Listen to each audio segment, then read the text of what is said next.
సమాజంలో రక్తదాతలు అందిస్తున్న సేవలు ఎంతో గొప్పవని, వారి సేవలు అభినందనీయమని మంచాల ఎమ్మెల్యే కొక్కిరాల ప్రేమ్సాగర్ రావు అన్నారు.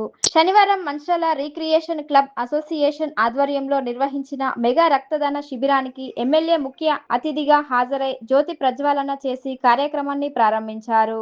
ఈ సందర్భంగా ఇండియన్ రెడ్ క్రాస్ సొసైటీ సభ్యులు స్వచ్ఛంద రక్తదాతల నుంచి రక్తాన్ని సేకరించారు. అనంతరం ఎమ్మెల్యే మాట్లాడుతూ తలసేమియా, సికిల్ సెల్ వంటి వ్యాధులతో బాధపడుతున్న రోగులకు రక్తదాతలు అందించే సహాయం అమూల్యమని పేర్కొన్నారు. అవసరమైన సమయంలో ఒక యూనిట్ రక్తం ప్రాణాలను కాపాడగలదని, అందువల్ల ప్రతి ఒక్కరూ స్వచ్ఛందంగా రక్తదానం చేయడానికి ముందుకు రావాలని పిలుపునిచ్చారు. రక్తదానం చేయడం వల్ల ఆరోగ్యపరంగా కూడా ఎలాంటి ఇబ్బందులు ఉండవని, ఇది సురక్షితమైనదే కాక సమాజానికి చేసే గొప్ప సేవ అని తెలిపారు.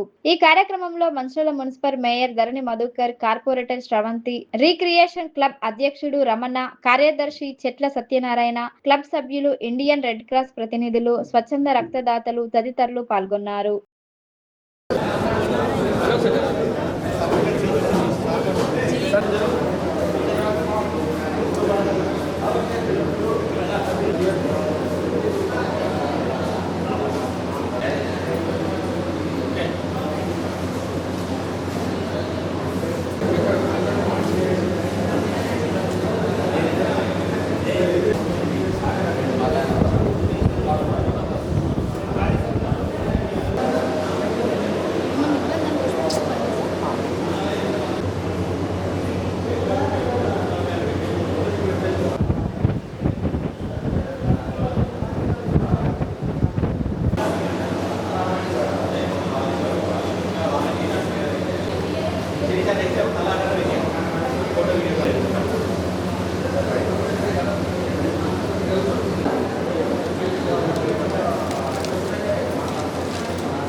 వారు పెద్ద మనసుతోటి చెప్పడం జరిగింది. 760 మంది సభ్యులు అంటే మామూలు విషయం కాదు. ఈ మంచాల పట్టణంలో ఉన్న ప్రముఖులు దాదాపునే మీరు ఏదైనా ఉంటే తీసుకొని పెట్టుకోవడము, యాక్టివిటీస్ ఏమన్నా కలుసుకోవడం జరిగింది. దయచేసి దుష్ప్రచారాలు చేసే వారికి సహకరించాలి అని చెప్పి తెలియజేస్తున్నారు. అంతేకాదు అనేక కార్యక్రమాలు తీసుకోవడం జరిగింది.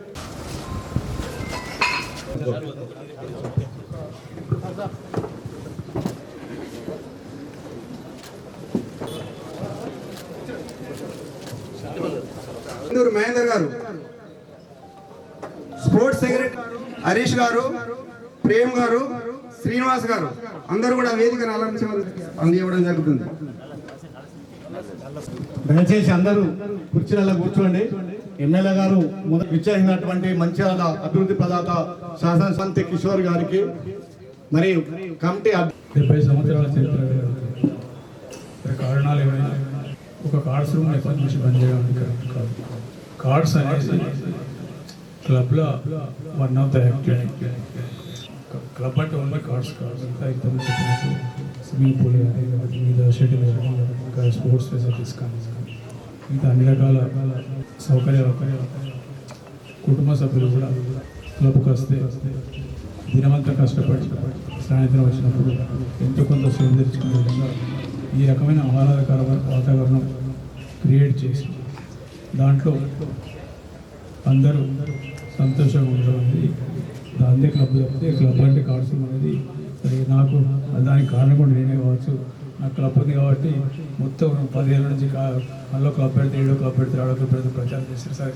అవన్నీ ఏం చేసినా కూడా వాళ్ళన్నా ఎవరన్నా కూడా నేను క్లబ్ బంద్ చేసిన, క్లబ్ డిస్మెంటల్ చేసిన రోజు నాకున్న ప్రిన్సిపల్స్ నా సిద్ధాంతాల ప్రకారం చేసిన క్లబ్ ఆల్రెడీ డిస్మెంటల్ అయిపోతుంది. మిగిలింది ఇక్కడ సంబంధించిన వాటికి క్లబ్కు సంబంధించిన వాటికి సొసైటీ క్లబ్స్ ఏర్పాటు చేసేది రెండు కారణాలతో ఏర్పాటు చేస్తారు. ఒకటేమో కొంత సాయంత్రం పూట దినమంతా పనిచేసిన తర్వాత ఏదో రకమైన అంటే ఓన్లీ రిక్రియేషన్ కాకుండా ఇప్పుడు ఇంతకుముందు ధర్మమాది కానీ సత్యనగర్ చెప్పినట్టు ఏదైతే పాత మిత్రులు ఇక్కడెక్కడో రోజు రెగ్యులర్ కలిసి ఒక స్థానం ఒక ప్లేస్లోకి ఇది ఉపయోగపడుతుంది. ఇక్కడికి వచ్చిన వాళ్ళందరూ పాత్రలు కొత్తలు అందరూ కలిసే అవకాశం ఉంటుంది. ఒక రకంగా ఏంటంటే చిన్నప్పటి వాళ్ళతో పాత్రలతో కలిసి అందరూ మనం మాట్లాడుకున్నప్పుడు కొంత మన బ్రెయిన్ మీద ఉన్న స్ట్రెస్ తగ్గుతుంది. ఊళ్ళో కొంచెం ఒక రకమైన డిఫరెంట్ వాతావరణం కలుగుతుంది. ఇది క్లబ్లో మిగతా యాక్టివిటీస్ ఉన్నాయి. ఇంకా యాక్టివిటీస్ ఎంత వీలైతే అంత పెంచి కుటుంబ సభ్యులందరూ వచ్చి ఈ క్లబ్లో కుటుంబానికి సరిపడే విధంగా ఎంటర్టైన్మెంట్ కానివ్వండి ఆహ్లాదకరంగా కానివ్వండి విధంగా ఏర్పాటు చేయాలని మరొకసారి కోరుతుంది. ఈరోజు ఏదైతే రక్తదానం చేసుకుని వచ్చిన దాతలకు అందరికీ మరొకసారి శిరస్సు వచ్చి నమస్కారం. ఎందుకంటే మీరు ఇచ్చే రక్తం కాదు, ఒక ప్రాణాన్ని కాపాడటానికి మీరు ఇచ్చే రక్తం అనేది ఒక ప్రాణాన్ని కాపాడే అవకాశం. రక్తదానాన్ని మించిన దానం ఏది లేదు. అవయవ దానం చాలామంది సాధ్యం కాదు, కానీ దాని తర్వాత పెద్దదానం రక్తదానమే.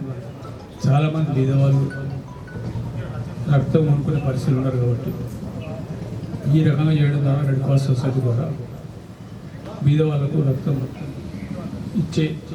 దానం ఇచ్చే ఏర్పాటు చేసే కార్యక్రమం చేసినందుకు ప్రతి ఒక్కరికి ధన్యవాదాలు తెలియజేస్తున్నాను. తప్పకుండా మీరు దీన్ని క్లబ్కి ఎప్పటివరకు ఒక సొసైటీ క్లబ్బు రిక్రియేషన్ క్లబ్లో 10 యాక్టివిటీ అంటే 10 యాక్టివ్లో కార్డ్స్ ఒకటి ఆ రకంగా మెయింటైన్ చేసినందుకు ఏ రకమైన ఇబ్బంది లేదు. అది దాటి మొత్తం ఒకటే కార్డ్స్ అనేది కాకుండా అందరి సభ్యులకు కానీ మిగతా ప్రజలకు కూడా ఇక్కడ అన్ని రకాల కార్యక్రమాలను ఒక సందేశం సమాచారం ఇవ్వాల్సిన బాధ్యత మేనేజ్మెంట్ కమిటీ మీద కానీ మిమ్మల్ని. దీంతో పాటు నేను మా ఎన్నికల కార్యక్రమంలో చాలా సందర్భాలు చెప్పడం జరిగింది. మంచిర్యాల డబ్బులు ఎక్కడికి పోతే మంచిగానే ఉండాలని చెప్పడం జరిగింది. నా ఆలోచన కూడా అదే. ఎందుకంటే రేపు ఇండస్ట్రియల్ పార్క్ వచ్చినా ఏమొచ్చినా కూడా మంచిర్యాలకి వెళ్ళి ₹1 కూడా హైదరాబాద్ పోవద్దు, హైదరాబాద్కి వెళ్ళి ₹1 ప్రతి రూపాయలు ఇక్కడ బయటికి వెళ్ళి రావాలి తప్ప ఇక్కడ పోవద్దని చెప్పి ఆ రకంగా చూసినా ఇది ఒక రకంగా సరే. కార్డ్స్ రూమ్ అనేది కొంచెం ఇబ్బందికరమైన పరిస్థితి కదా. ఇక్కడ నుంచి మహారాష్ట్ర పోయాం, ఇప్పుడు కార్డ్స్ వాళ్ళు చాలామంది చూసినాం. మహారాష్ట్ర పోతాను, మన శ్రీరాంచ పోతాను, ఇంకేటో పోతాను. రాత్రి 2 గంటలకు 2 గంటలకు ఖర్చులు, వెహికల్స్ ఇబ్బందులు అవుతున్నాయి చూస్తున్నాం. అవన్నిటి కూడా ఇంట్లో కుటుంబ సభ్యులు కూడా రాత్రి ఎప్పుడు వస్తుంది తెలియకుండా ఇబ్బంది పడదు. డిస్ట్రిక్ట్ ఉంటే 9 గంటలకు 10 గంటలకు ఇంటికి వస్తారని ఒక నమ్మకం ధైర్యం ఏర్పడేది. ఈ రకంగా ఉపయోగపడుతుంది. తప్పకుండా దీన్ని ఒక కార్డ్స్ మన యాక్టివ్ కాకుండా మిగతా యాక్టివ్ చూసినప్పుడు ప్రతి ఒక్కరికి ఇలా మంచి కనబడుతుంది. ప్రతి కార్యక్రమం ఏది తీసుకున్నా కూడా మంచి చెడు ఉంది. అలా మంచి ఎంత బాగుంది చెడు ఎంత బాగుందని నిర్ణయం చేసుకుని కార్యక్రమాలు చేస్తే ఈ రకమైన సమస్యలు తప్పకుండా మీరు ఎప్పటివరకైతే యాక్టివిటీ మెయింటైన్ చేస్తారో తప్పకుండా నా తరఫు నుంచి కూడా మన మంచిర్యాలకు ఒక నాయకుడు వచ్చి మీకు ఇండస్ట్రియల్ హబ్ కావాలన్నా క్లబ్ కావాలన్నా అని అడిగారు. మీ అందరికి గుర్తుండే ఉంటుంది. కానీ ప్రేమ్ సాగర్ రావు గారు ఇండస్ట్రియల్ హబ్ కావాలి, క్లబ్ కావాలి, క్లబ్ ద్వారా సామాజిక సేవా కార్యక్రమాలు కూడా నిర్వహించాలని మరి వీరందరూ కూడా కోరడంతో ఇండస్ట్రియల్ హబ్ ముందుగా మంచిర్యాలలో శంకుస్థాపన చేసిన తర్వాత ఇండస్ట్రియల్ హబ్ అంటే కార్మికులకు ఉపాధి కల్పించాలి. చాలా మంది నిరుద్యోగులు, దాని ద్వారా కార్మికులకు ఉపాధి కల్పించాలి. ఇప్పుడు ఏదైతే మిత్రులు చెప్పారో రిటైర్మెంట్ కార్మికులు కావచ్చు, రిటైర్మెంట్ ఎంప్లాయీస్ కావచ్చు, వాళ్ళందరికీ ఉల్లాసంగా ఉత్సాహంగా ఆయుర ఆరోగ్యాలతో ఉండాలంటే క్లబ్ కూడా అవసరం. క్లబ్ ద్వారా చాలా మంది అపోహలు ప్రజల్లో సృష్టిస్తున్నారు. క్లబ్ అంటే అక్కడ పేకాట ఆడతారు, మద్యం సేవిస్తారు, గొడవలు పెట్టుకుంటారు, పాత కక్షలన్నీ ముందుకు వస్తాయి, అది ఇది చాలా మంది మన ప్రాంతంలో మరి ఆ రకంగా ప్రజలకు లేనిపోని అపోహలు సృష్టించిన సమయంలో మన గౌరవ శాసన సభ్యులు ఈ క్లబ్ ద్వారా సేవా కార్యక్రమాలు నిర్వహించి ప్రజల్లో ఉన్న అపోహలన్నింటినీ కూడా తొలగించి రిటైర్మెంట్ ఎంప్లాయీస్ కావచ్చు అందరూ కూడా ఈ క్లబ్ లో పార్టిసిపేట్ చేసి వారి దీర్ఘకాలికంగా చాలా మందికి అనేక సమస్యలు ఉంటాయి. ఇక్కడ 20-30 సంవత్సరాల క్రితం పరిచయం ఉన్న వాళ్ళు కూడా ఇక్కడ కలుసుకొని వారి బాగోగులు తెలుసుకొని అందరం కూడా కలిసిమెలిసి ఉండే విధంగా ముఖ్యంగా అన్ని రాజకీయ పార్టీ నాయకులు కావచ్చు, ఇందులో ఉన్నారు. ప్రతి ఇక్కడ మంచిర్యాలలో ఉన్న ముఖ్యం ఆ ఉద్దేశం ఏంటంటే ప్రతి రాజకీయ నాయకులు అన్ని పార్టీలకు సంబంధించిన వాళ్ళు కూడా ఈ క్లబ్లో మరి సభ్యత్వం తీసుకొని పొంది ఉన్నారు. మరి బయట వ్యవస్థ చూసుకుంటే రాజకీయ పరంగా నా పార్టీకి నేను సపోర్ట్ చేస్తా, వాళ్ళ పార్టీకి వాళ్ళు సపోర్ట్ చేస్తారు. ఇక్కడికి వచ్చిన తర్వాత అందరూ అన్నదమ్ములా కలిసి ఉండి ఈ మంచి మంచి కార్యక్రమాలు ఏదైతే ఇప్పుడు బ్లడ్ డొనేషన్ చేసారు ఇలాంటి కార్యక్రమాల్లో అందరూ స్వచ్ఛందంగా పాల్గొని ఈ క్లబ్ను మరింత అభివృద్ధి చేసి మంచిర్యాలలో ఏదైనా ఎమర్జెన్సీగా పేదవారికి సేవ చేయడంలో కావచ్చు, ఇంకా మంచి మంచి కార్యక్రమాలు నిర్వహించే క్రమంలో మన మంచిర్యాలకు క్లబ్ ఉంది, క్లబ్ ద్వారా కూడా మంచి జరుగుతుందనే ఉద్దేశం ప్రజలలో రావడానికి మరి ముందడుగు వేసినటువంటి కమిటీ సభ్యులు కావచ్చు, ఈ కార్యక్రమానికి ఎల్లవెల్లా సహకరిస్తున్నటువంటి గౌరవ శాసనసభ్యులు ప్రేమ్ సాగర్ రావు గారికి కావచ్చు హృదయపూర్వక ధన్యవాదాలు, శుభాకాంక్షలు తెలియజేస్తూ భూకంప బాధితులకు నగదు విరాళము, చెన్నై వరద బాధితులకు నిత్యావసర సరుకులు పంపించినాము. ముఖ్యమంత్రి రాజశేఖర రెడ్డి, చంద్రబాబు నాయుడులకు సీఎంఆర్ఎఫ్ కింద నగదు విరాళంగా అందించడం జరిగింది. గుడిపేటలో అగ్ని బాధితులకు క్లబ్బు సహాయం చేయడం జరిగింది. కాలేజీ రోడ్లోని ఏకలవ్య ఆశ్రమంలో నగదు సహాయం చేసినాము. హైటెక్ సిటీలోని హరిహర క్షేత్ర ఆలయం నిర్మాణానికి 1,50,000 రూపాయలు ఇచ్చినాము. రెడ్ క్రాస్ సొసైటీకి 1,00,000 రూపాయలు ఇవ్వడం జరిగింది. అసెంబ్లీ పార్లమెంట్ ఎన్నికల్లో విధులు నిర్వహిస్తున్నటువంటి బీఎస్ఎఫ్, సిఐఎస్ఎఫ్ పోలీసులకు ఇక్కడ బస్సు ఏర్పడడం జరిగింది. అలాగే కరోనా సమయంలో ఇక్కడ క్వారంటైన్ కూడా మనము క్లబ్ ఇవ్వడం జరిగింది. ఇక స్పోర్ట్స్ కార్యక్రమాలు కూడా చాలా చేసినాము. సమయం తక్కువ ఉంది కనుక చెప్తున్నాను. అలాగే రక్తదానం అనేది ఒక వ్యక్తి మరొక వ్యక్తికి ఇచ్చే అపూర్వ బహుమతి. ఈరోజు యాక్సిడెంట్సే కానివ్వండి, ఆపరేషన్సే కానివ్వండి, క్యాన్సరే కానివ్వండి, ముఖ్యంగా ఈ ఏరియాలో ఉన్న తలసేమియా బాధితులకు కూడా రోజు సుమారు 700 మంది తలసేమియా బాధితున్నారు ఇక్కడ. వీరందరికీ కూడా మనం ఇచ్చే రక్తం సహాయం ఉంటుంది. ముఖ్యంగా ఏంటంటే మన నిర్వహణ కన్నా అవసరం ఎక్కువ ఉంది కనుక ప్రతి పౌరులు కూడా రక్తం ఇచ్చడానికి ఒక బాధ్యతగా స్వీకరించి ఇవ్వాలని కోరుతున్నాను. అలాగే మేము ఈరోజు ఈ కార్యక్రమం ఓన్లీ రక్త సేకరణకే కాకుండా అందరినీ కూడా కొంచెం ఎంకరేజ్ చేసేందుకు అందరిలో ప్రజలలో అవగాహన కల్పించేందుకు ఏర్పాటు చేసిన కార్యక్రమం. ఇటు కార్యక్రమానికి వచ్చి విజయవంతం చేసిన ముఖ్య అతిథులకు మరియు సభ్యులందరికీ కూడా నమస్కారం. మంచిర్యాల నియోజకవర్గంలో కొనసాగుతున్న ప్రత్యేక సమగ్ర సవరణ ప్రక్రియను జిల్లా యంత్రాంగం మరింత వేగవంతం చేయాలని మాజీ ఎమ్మెల్యే దివాకర్ రావు కోరారు. జిల్లా కేంద్రంలోని తన నివాసంలో ఏర్పాటు చేసిన విలేకరుల సమావేశంలో ఆయన మాట్లాడుతూ ప్రత్యేక సమగ్ర సవరణ ప్రక్రియ ఆశించిన వేగంతో సాగడం లేదని అన్నారు. ఇప్పటి వరకు మంచిర్యాల నియోజకవర్గంలో మొత్తం ప్రక్రియలో కేవలం 11.89% మాత్రమే పూర్తయిందని పేర్కొన్నారు. ప్రస్తుత వేగంతోనే ప్రక్రియ కొనసాగితే నిర్ణీత గడువులో ప్రత్యేక సమగ్ర సవరణను పూర్తి చేయడం కష్టసాధ్యం అవుతుందని ఆయన అభిప్రాయపడ్డారు. అందువల్ల జిల్లా అధికారులు అవసరమైన చర్యలు తీసుకొని ప్రక్రియను వేగవంతం చేయాలని విజ్ఞప్తి చేశారు. ఈ విలేకరుల సమావేశంలో బీఆర్ఎస్ పార్టీ నాయకులు, కార్యకర్తలు తదితరులు పాల్గొన్నారు. భారత ఎలక్షన్ కమిషన్ ఏదైతే నిర్ణయం తీసుకొని ఓటర్ నమోదు కార్యక్రమం చేపట్టి ఒక వ్యక్తి ఒకే ఓటు ఉండే దిశగా రూపకల్పన చేసిన సందర్భంలో బిహేవియర్స్ ఇచ్చిన సమాచారం ప్రకారం అందరికీ ఇంటింటికి ఫామ్స్ ఇచ్చినట్టుగా దీనిలో చూపెట్టారు. 99% ఇచ్చారు. కానీ నాకున్న సమాచారం 99% ఇంటింటికి ఇచ్చిన సందర్భాలు లేవు. సవరణ చేసుకోవాలని మళ్ళా ఏదో జిల్లా కలెక్టర్ గారు దీని మీద ప్రత్యేకం దృష్టి సాధించాలి. సబ్మిషన్ తర్వాత ఇంటికి ఇచ్చిన తర్వాత మళ్ళీ ఫామ్ నింపి వాళ్ళకి మనం సబ్మిట్ చేయాల్సిన బాధ్యత ఓటర్పై ఉంది. ఇందులో సాధారణంగా ఓటర్కి అంత పెద్దగా అవగాహన లేదు, రాయలేరు. 2002 ఓటర్స్ అంటే కొంతమంది దొరకడం లేదు. ఇది బాగా నత్తనడక నడుస్తుంది, చాలా నత్తనడక. ఇవాళ 11వ తారీఖు, ఇవాళ 24 తారీఖు లాస్ట్ డేట్, ఇంకా 13 రోజులు ఉంది. 13 రోజుల్లో మనం ఎంత చేసినా కూడా ఇంకా దీనిలో పూర్తిగా మనం విజయం సాధించలేము. ఓటు కూడా పూర్తిగా చేసుకునే అవకాశం కలుగుతలేదు. ఓటు అనేది చాలా ఇంపార్టెంట్. ఓటు అనేది ఏ ఒక్కరి తెలంగాణ రాష్ట్రంలో కానీ భారతదేశం కానీ ప్రతి ఓటర్ 100% ఓటు ఎన్రోల్ కావాల్సిందే. ఎన్రోల్ కావాల్సిందంటే వాస్తవంగా సమయం తక్కువ పెట్టారు. సమయం 29 రోజులు పెట్టారు. అది చాలా తప్పు. ఎందుకంటే 2002 దొరకడానికి చాలా ఇబ్బంది పడుతున్నారు. మా పరంగా, పార్టీ పరంగా ఇక్కడ మొత్తం 2002 ఓటర్స్ తీసుకున్నాము, అందరు సబ్మిట్ చేసినాము. ఎంత సబ్మిట్ చేసినా వాళ్ళకి దొరకాలంటే ఆనాడు లక్ష్మణ కాన్స్టిట్యున్సీ, ఈనాడు మంచాల కాన్స్టిట్యున్సీ దొరకాలంటే చాలా ఇబ్బంది అవుతుంది. ఇక్కడ ప్రత్యేకంగా దీనికి బిఏఎల్ఎస్ని ఇంకా ఎక్కువ అంటే వాళ్ళని ఇంకా బాగా పగడిబందిగా ఏ రకంగా ఇంటింటి ఫామ్ ఇచ్చారో ఆ రకంగా ఖచ్చితంగా ఇంట్లో ఓటును అంటే తీసుకున్న దిశగా వాళ్ళు మళ్ళీ ప్రత్యేకంగా పోవాల్సిన బాధ్యత బిఏఎల్ఎస్ది. దానికి ఎవరు బాధ్యత తీసుకోవాలి? కలెక్టర్ గారు బాధ్యత తీసుకోవాలి. అవసరమైతే ఇంకా తక్కువ రోజులు ఉన్నాయి కాబట్టి అవసరమైతే అదనంగా మనసులో పెట్టి అదనంగా వాళ్లకు ఎడ్యుకేట్ చేసే విధంగా అవసరమైతే రాసే దిశగా దీనికి రూపకల్పన చేయాలని కూడా ఇలా ప్రభుత్వం కూడా నిర్ణయం తీసుకోవాలి, ఎలక్షన్ కమిషన్ నిర్ణయం తీసుకోవాలి, ఇక్కడ మంచిర్యాల జిల్లా కలెక్టర్ కూడా నిర్ణయం తీసుకోవాలి. ఇది ప్రత్యేకంగా మంచిర్యాల నియోజక ఓటర్ మహాశయులకు తల్లిదండ్రులకు నేను రిక్వెస్ట్ చేస్తున్నా. ఎందుకంటే ఇలా మనం ఈ మంచిర్యాల మంచిగా కాపాడుకోవాల్సిన బాధ్యత మనపై ఉంటుంది. ఎప్పుడు కాపాడుకోగలుగుతాం? అందరూ ఓటర్స్ ఉండి ఆ ఓటర్స్ భవిష్యత్తులో ఒక మంచి ఆలోచన చేసుకొని మంచి నిర్ణయం తీసుకొని మంచి వ్యక్తులు ఎవరు అనేది ఆలోచించి ఆనాడు మీ పవిత్రమైన ఓటు ఆ మంచి వ్యక్తులుగా ఓటేస్తే ఈ మంచిగా ఉంటుందనే భావన ఈరోజు మీ అందరికీ ఓటర్స్కి నేను 2 చేతులు జోడించి నమస్కారం చెప్తున్నా. ఖచ్చితంగా ప్రత్యేకంగా శ్రద్ధ చూపెట్టండి.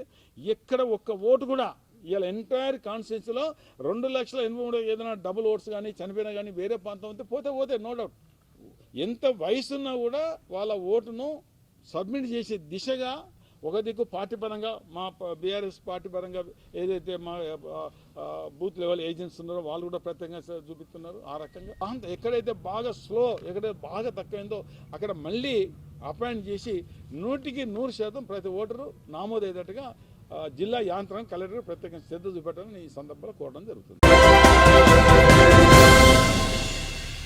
కేంద్ర బొగ్గు మంత్రిత్వ శాఖ 2024-25 సంవత్సరానికి ప్రకటించిన 5 స్టార్ రేటింగ్ లో శ్రీరాంపూర్ ఏరియాకు చెందిన 2 గనులు ఎంపికైనట్లు శ్రీరాంపూర్ జీఎం ఎం శ్రీనివాస్ తెలిపారు.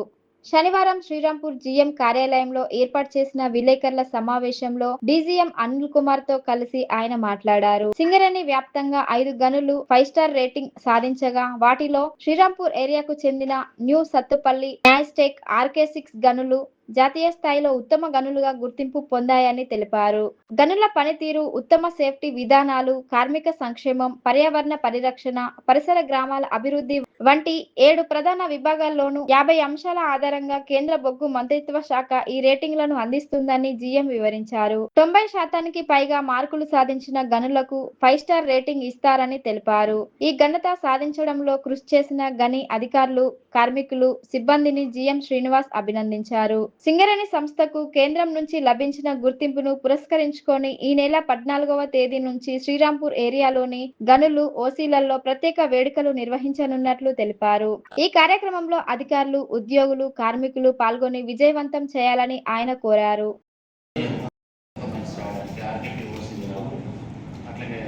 24-25 సంవత్సరానికి సంబంధించి మినిస్ట్రీ ఆఫ్ కోర్ వారిచే ఏర్పాటు చేయనటువంటి 5 స్టార్ రేటింగ్ మైన్లకు సంబంధించి శ్రీరాంపూర్ ఏరియాకి 2 మైన్లు, శ్రీరాంపూర్ ఏరియాలో ఉన్న 2 మైన్లు 5 స్టార్ రేటింగ్ సాధించాయి. అందులో RK6 underground mine, RK Newtech underground mine, అట్లాగే వీటితో పాటుగా సింగరేణిలో ఇంకో 3 ఓపెన్ కాస్ట్ కూడా 5 స్టార్ రేటింగ్ సాధించడం జరిగింది. సో ఈ సంవత్సరం అంటే ఈ 24-25 సంవత్సరానికి సంబంధించి సింగరేణిలో ఉన్న 5 గనులకు 5 స్టార్ రేటింగ్ సాధించడం చాలా సంతోషకర విషయం. దీంట్లో పార్టిసిపేట్ చేసిన దీనికి కారకులైన ఉద్యోగులందరినీ కూడా నేను అభినందిస్తా ఉన్నాను. పర్టికులర్ సింగరేణి శ్రీరాంపూర్ ఏరియాలో పనిచేసినటువంటి RK6, RK న్యూటెక్ వాటితో పాటుగా బెల్లంపల్లి ఏరియాలో పనిచేస్తున్న ఖైరిగూడ ఓపెన్ కాస్ట్, RG3 ఏరియాలో పనిచేస్తున్న OC1 మైన్, అట్లాగే కొత్తగూడలో పనిచేస్తున్న JVR OC, ఈ 3 మైన్లకు ఓపెన్ కాస్ట్ విభాగంలో 5 స్టార్ రేటింగ్ వచ్చింది. అట్లాగే అండర్గ్రౌండ్ విభాగంలో RK6, RK న్యూటెక్ మైన్లు ఇందులో పోటీపడి 5 స్టార్ రేటింగ్ సాధించడం. గత సంవత్సరం కూడా అంటే 23-24 సంవత్సరంలో కూడా శ్రీరాంపూర్ ఏరియాలో ఉన్న RK6, RK న్యూటెక్ 2 మైన్లు కూడా సాధించి రెండోసారి కూడా మరి పునరావృతం చేయడం చాలా సంతోషించమైన విషయం. దీనికి సంబంధించిన ఏజెంటు, మేనేజర్, ఇతర ఉద్యోగులందరినీ కూడా మనస్ఫూర్తిగా నేను అభినందిస్తూ ఉన్నాను. సుమారు 382 మైన్లు అంటే దేశవ్యాప్తంగా ఉన్న మైన్లలో ఈ మైన్లు మన సింగరేణి నుంచి 5 స్టార్కి ఈ 5 మైన్లు సెలెక్ట్ అయ్యాయి. అట్లాగే 4 స్టార్ రేటింగ్కి సింగరేణిలో ఉన్న 17 మైన్లు కూడా సెలెక్ట్ అయ్యాయి. లాస్ట్ ఇయర్లో 4 మాత్రమే 4 స్టార్కి అయ్యాయి. ఈసారి 17 మైన్లు కావడం చాలా సంతోషం. సో అంటే సింగరేణి వ్యాప్తంగా అంటే మైన్లలో ఈ చర్యలు ఏవైతే ఉన్నాయో ఒక సేఫ్టీ, సెక్యూరిటీ వాటితో కాకుండా సుమారు అంటే 7 విభాగాలలో 50 పారామీటర్స్ని సమగ్రంగా పరిశీలించిన తర్వాత ఈ రేటింగ్ అనేది ఇవ్వడం జరుగుతుంది. ఏవైతే మైండ్లో 90% అంటే మార్క్స్ దాటిన తర్వాత వాళ్ళకి 5 స్టార్ ఇస్తారు. అట్లాగే 80 to 90% మార్క్స్ వచ్చిన వాళ్ళకి 4 స్టార్ ఇస్తారు. ఇట్లా 90% మార్కులు వాటికి 5 స్టార్ రావడం చాలా సంతోషకరమైన విషయం. ఇందులో 7 విభాగాలు అంటే ముఖ్యంగా ప్రొడక్షన్, ఎకనామిక్స్, తర్వాత అట్లాగే ఎన్విరాన్మెంట్ పరంగా, అట్లాగే తర్వాత R&Rకి సంబంధించి చర్యలు, అట్లాగే కొత్త టెక్నాలజీస్ అడాప్షన్ ఏముంది, అట్లాగే కంప్యూటరైజేషన్ వీటిలో చేస్తున్న ఇట్లా 7 విభాగాలలో కూడా మరి అత్యుత్తమ ప్రతిభ కనబరిచిన ఈ శ్రీరాంపూర్లో పనిచేస్తున్న 2 మైన్లు, అట్లాగే సింగరేణిలోని ఇతర ఏరియాలో పనిచేస్తున్న 3 ఓపెన్ కాస్ట్ మైన్లకి 5 స్టార్ రేటింగ్ చాలా సంతోషంగా. ఇంకా రాబోయే నెక్స్ట్ ఇయర్ వీటిలలో ఇంకా ఎక్కువ మైన్లు మరి 5 స్టార్ రేటింగ్ సాధించాలని నేను మనస్ఫూర్తిగా కోరుకుంటూ ముగిస్తాను. Thank you very much.